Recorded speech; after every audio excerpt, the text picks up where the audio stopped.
एक अनजानी सवारी।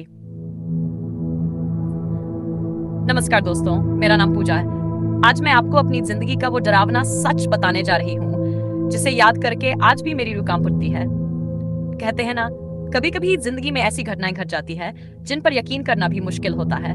लेकिन यकीन मानिए, जो मैं आपको सुनाने जा रही हूँ वो मेरे साथ सच में हुआ था। ये बात करीब 3 साल पुरानी है। मैं तब अपने ऑफिस की जॉब करती थी और अक्सर देर रात घर लौटती थी। एक दिन ऑफिस में काम ज्यादा हो गया था तो रात के करीब 9 बज गए थे। मेरे पास कोई साधन नहीं था, ना कोई कैब ना कोई बस। हारकर मैंने रोड पर आकर कोई ऑटो देखने की सोची। रोड सुनसान पड़ा था और ठंडी हवाएं चल रही थी। ऐसा लग रहा था जैसे कोई मुझे देख रहा हो। तभी एक काले रंग का ऑटो धीरे धीरे मेरे सामने आकर रुका। ड्राइवर ने मुंह कपड़े से ढक रखा था। बोला, मैडम कहाँ जाना है? बैठ जाइए। उस वक्त मेरे पास कोई चारा नहीं था। मैंने उसका चेहरा नहीं देखा और चुपचाप पीछे बैठ गई। ऑटो ने जैसे ही चलना शुरू किया, अजीब सी सिहरन मेरे पूरे शरीर में दौड़ गई। रास्ता सुनसान था और ऑटो वाला बिना कुछ बोले बस तेजी से चला जा रहा था। मैं उसे रास्ता बताती रही, लेकिन वो एक शब्द भी नहीं बोल रहा था। कुछ ही देर में मैंने देखा, हम जिस रास्ते से जा रहे थे वो कभी मेरे रूट में नहीं आता था। मैंने डरते हुए कहा, भैया ये कौन सा रास्ता है? मेरा घर तो उस तरफ है। वो बस धीरे से बोला, रास्ता छोटा है मैडम, जल्दी पहुंचा दूंगा।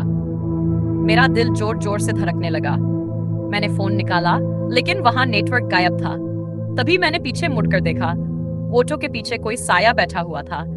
मैंने आंखें मलकर फिर देखा, लेकिन वहां कोई नहीं था। अब तो मेरी सांस अटकने लगी थी। तभी एक मोड़ पर ऑटो अचानक रुक गया। मैं हड़बड़ा गई। पूछा, क्या हुआ भैया? उसने कहा, मैडम उतर जाइए, आप पहुंच गई। मैंने इधर उधर देखा, चारों तरफ सन्नाटा, सिर्फ एक पुराना सा खंडहर दिख रहा था। मैं चिल्लाने लगी, ये कौन सी जगह है? मेरा घर कहाँ है? ड्राइवर ने धीरे से घूंघट हटाया और जो चेहरा सामने आया उसे देख मैं वहीं बेहोश हो गई। उसकी आंखें बिल्कुल सफेद, चेहरा जल चुका था और वो मुस्कुरा रहा था। उसने कहा, अब यही तेरा घर है, तुझे कोई नहीं बचा पाएगा। मैंने जैसे तैसे हिम्मत जुटाई और दौड़ने लगी, लेकिन कदम जैसे जम गए थे। तभी अचानक पीछे से किसी ने मेरा कंधा पकड़ा और मैं जोर से चिल्लाई। तभी मेरी आंख खुली। मैं अपने कमरे में थी, पसीने में लथपथ, लेकिन डर यहीं खत्म नहीं हुआ। जब मैंने खिड़की के बाहर देखा, वही काला ऑटो मेरे घर के सामने खड़ा था और उसमें वही आदमी बैठा मुस्कुरा रहा था।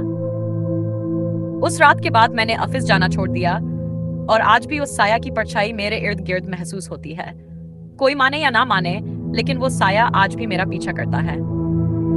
दोस्तों, अगर आप कभी सुनसान रास्ते में किसी अनजान सवारी के साथ जाए तो एक बार जरूर सोचिएगा, कहीं वो इंसान नहीं, कोई आत्मा तो नहीं।